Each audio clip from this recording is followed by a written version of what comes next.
For the new reel, my today's reel is about it's really important for the people to understand political pattern in our country. आप देख लीजिए हमारे country में किस तरह से पॉलिटिकल पैटर्न काम करते हैं, स्पेशली पॉलिटिशियन जो कि एक पर्टिकुलर पैटर्न फॉलो करके अपनी पॉपुलैरिटी गेन कर रहे हैं. Let's talk about those people.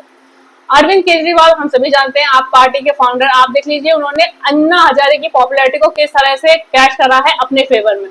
उन्होंने जिस तरह से अन्ना हजारे जन आंदोलन करते थे उसमें पार्टिसिपेट करके किस तरह से सारी चीजों को अपने फेवर में मोल्ड करके अपनी पॉपुलैरिटी गेन करके एक पार्टी बनाई और किस तरह से अपने पॉलिटिकल बेनिफिट को फुलफिल कर रहे हैं. किस तरह से उन्होंने लोगों के इमोशन और फीलिंग के साथ में गेम प्लान करा और किस तरह से बाद में उन्होंने लोगों को चीट करा. Everything is very clear.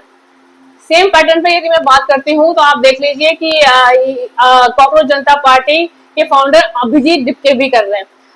इन्होंने सोनम वांगचुक की पॉपुलैरिटी को किस तरह से यूज करा. आप देख लीजिए कि जंतर मंतर में उन्होंने 26 डेज तक फास्ट करा. उन्होंने 26 डेज फास्ट करने के बाद में सारा क्रेडिट जाता है कॉकरोच जनता पार्टी को, जैनजीज को जाता है. अब बताइए, एक पर्सन जो इतने दिनों से फास्ट कर रहा है, चीजें उस लेवल पर हो रही हैं, आपने उसको एकदम से साइडलाइन करा और सब जगह पॉपुलैरिटी किसकी हो रही है? कॉकरोच जनता पार्टी की. अब जैसे ये पॉपुलर हो रहे हैं, लोग बागों को लग रहा है कि जेनजीज बहुत अच्छा कर रही है, ये बहुत कुछ कर रही है, तो ये लोग किस तरह से उसको मिसयूज करना स्टार्ट कर रहे हैं और किस तरह से अपने फेवर में यूज कर रहे हैं, ये भी बहुत समझना इंपॉर्टेंट है. इन्होंने पंजाब में कहीं बात नहीं करी, जहां पर भी बीजेपी के अलावा गवर्नमेंट थी, उन सब चीजों को लेकर ये बिल्कुल चुप है. इनके एजेंडा बिल्कुल क्लियर है. ना ही इन्हें नीट में एस्पायरेंट जिन लोगों ने सुसाइड कमिट करा उनकी टेंशन है, ना ही इन्हें कंट्री के एजुकेशन सिस्टम को लेकर कोई टेंशन है.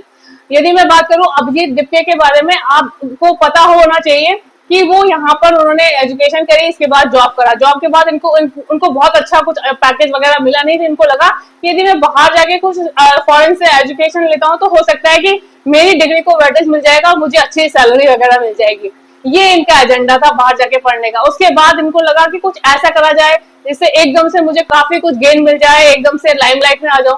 अदरवाइज कौन जानता अभिजीत दिप्के क्या है, कहाँ से है, क्या है.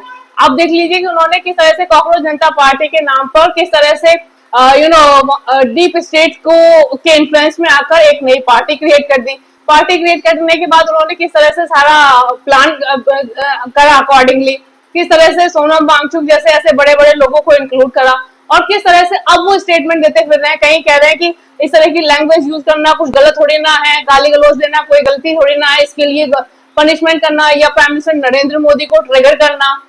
जो भी जिस पैटर्न पे वो काम कर रहे हैं चीजें बिल्कुल क्लियर है. तो वो उसी पैटर्न को फॉलो कर रहे हैं जो अरविंद केजरीवाल काफी समय पहले कर चुके हैं.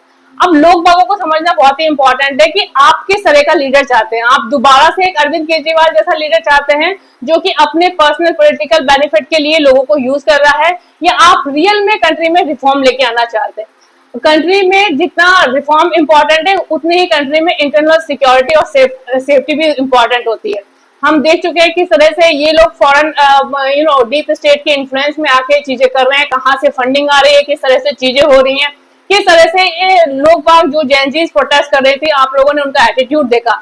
कोई भी मुझे ऐसा लग नहीं रहा था वहां पर कि वो नीट एस्पायरेंट हो रियल में, जिनको की they are concern about their education and all. जिस तरह से वहां पर रील्स बन रही थी, जिस तरह से लोग बाग गाली गलौज कर रहे थे, उससे साफ पता चला था कि उन्हें नीट से तो कोई लेना देना ही नहीं है, सब अपनी भड़ास निकालने के लिए आए. जिन लोगों को अपॉर्चुनिटी नहीं मिल पाई है, जिन लोगों ने लाइफ में, वो लोग हैं जिनको की एफर्ट करना ही नहीं है, खाली आराम से चीजें मिल जाए उसी में एंजॉय करना है, उसी तरह के लोग वहां पर आए थे. तो चीजें बिल्कुल क्लियर हैं. और जिस पैटर्न पे चीजें हो रही है बहुत गलत है. रियल में एजुकेशन सिस्टम में रिफॉर्म करना और इस तरह से प्रोपेगेंडा क्रिएट करना वो totally different. So I think जो लोग कॉकरोच जनता पार्टी, अभिजीत दिप्के, सौरभ दास जैसे लोगों को अपना आइडियल मान रहे हैं, उनके सपोर्ट में काम कर रहे हैं, वो बहुत ही गलत कर रहे हैं. आई नो लॉट ऑफ जैनजीज, बहुत ऐसे जैनजीज हैं जिनको मैं जानती हूँ, वो लोग इन लोगों को बिल्कुल they are not giving a damn about their mindset. वो लोग सोच ही नहीं रहे कि किस तरह के लोग हैं ये सोच रहे हैं. उन्हें अपने लाइफ में आगे बढ़ने से मतलब है वो अपनी लाइफ में कुछ अच्छा अचीव करना चाहते हैं, rather than getting indulge in all these kind of the stupidity, जो कि हमारी कंट्री के लिए ही नेगेटिव एक इंडिकेटर दे रही है. So it's really important for the people to understand all these propaganda और आप वाइजली चीजों को समझें, अकॉर्डिंगली डिसीजन लें, तभी आप देश के लिए अच्छा सोच सकते हैं.